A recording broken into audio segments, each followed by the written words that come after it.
Hey guys, it's Patch. This video will go through 4 things that you can do to easily lighten your pack with no cost to you, because everyone likes something for free.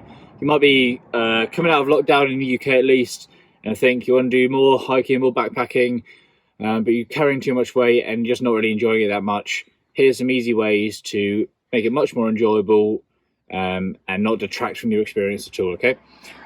All these kind of tips come under the kind of umbrella of the phrase "don't pack your fears," which is a phrase that a lot of people hate. It is a bit cringy, but "don't pack your fears," if you haven't heard it before, essentially means don't pack something because you think you might need it in an emergency. Like, there are remote places you can find yourself in, but the vast majority of places there'll be another person around somewhere, or there'll be a town nearby, or somewhere, some kind of shelter, whatever.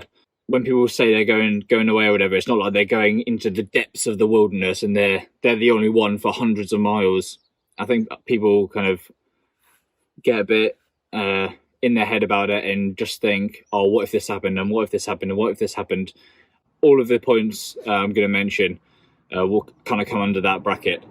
So it's quite a difficult thing to do when you're at the start or when you're starting backpacking, but eventually you'll realise that you can get by with very little at the end of the day. So maybe if you're just a bit trepidatious at the start, then fine, pack the extra things, but you'll quickly realise that you don't need that extra equipment, resources, food, water, etc.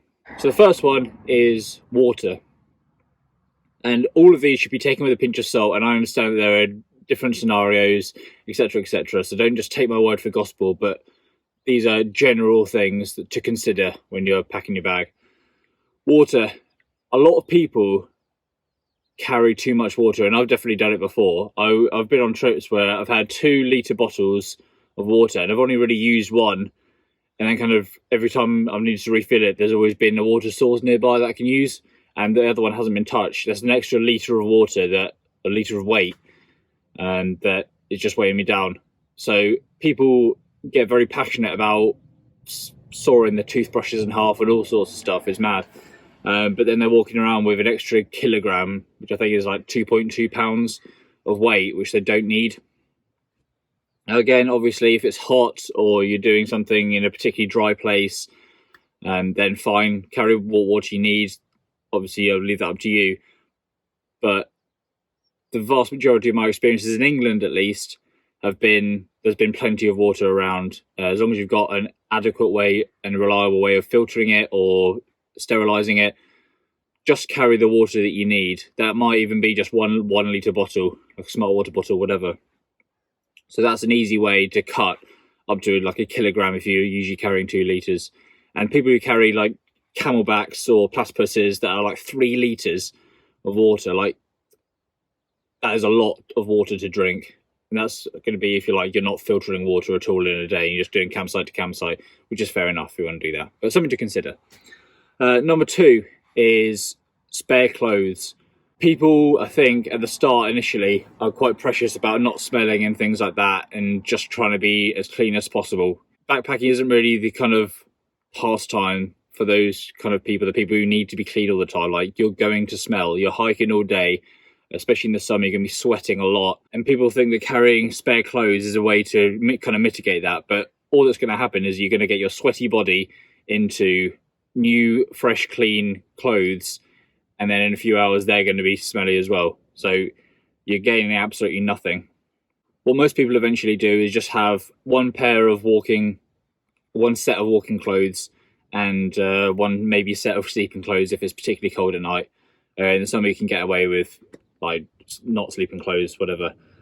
But having spare clothes to like interchange day to day for walking is just a waste of time, in my opinion. So that's something to consider. I'm not going to weigh what a spare pair of clothes or spare set of clothes is, because it could be trousers, could be shorts, whatever you hike in. You know how much that would weigh. So that's an easy way to save several ounces, if not up to a pound and a half, something like that. Number 3 is a pretty controversial one, so please don't go off in the comments. This is just what I do. I'm not saying you should do this, but I see a lot of people with these massive kind of first aid kits, like the big red ones. I don't even have one to show you because I've never owned one, but you know the ones I mean. I put a picture up somewhere, and they've got like defibrillators and stuff inside, all sorts of stuff that like, in my opinion, you don't need. I have tape, maybe some zinc oxide tape for my feet, super glue for gluing up cuts,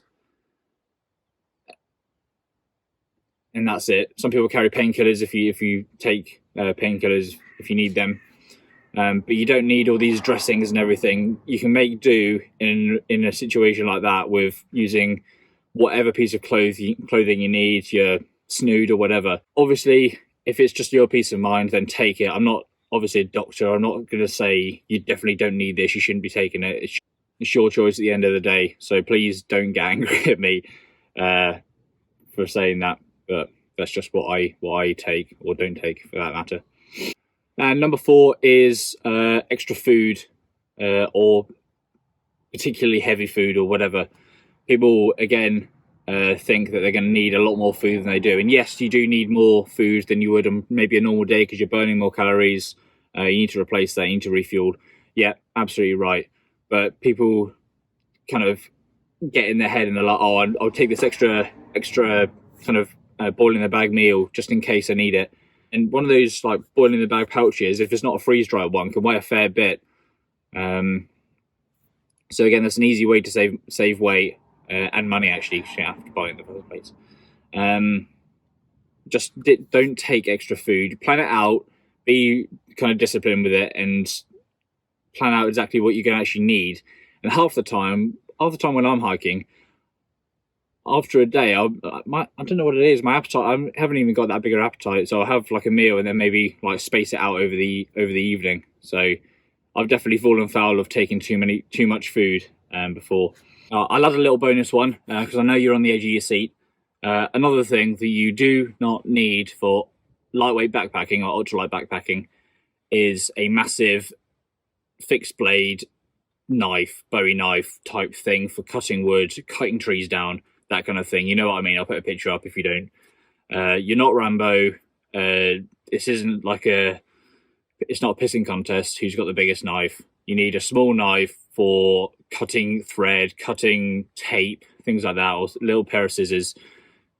These knives weigh like so much, and you'll quickly realize that you do not use them. You'll barely use them at all. If you're thinking you want to do a kind of a mix of ultralight backpacking and bushcraft, I've done a bit of bushcraft before, and I know that's treachery to the ultralight community. But the two in a Venn diagram do not overlap. They're different. You can't really be a lightweight hiker and do all the bushcraft thing on the same trip.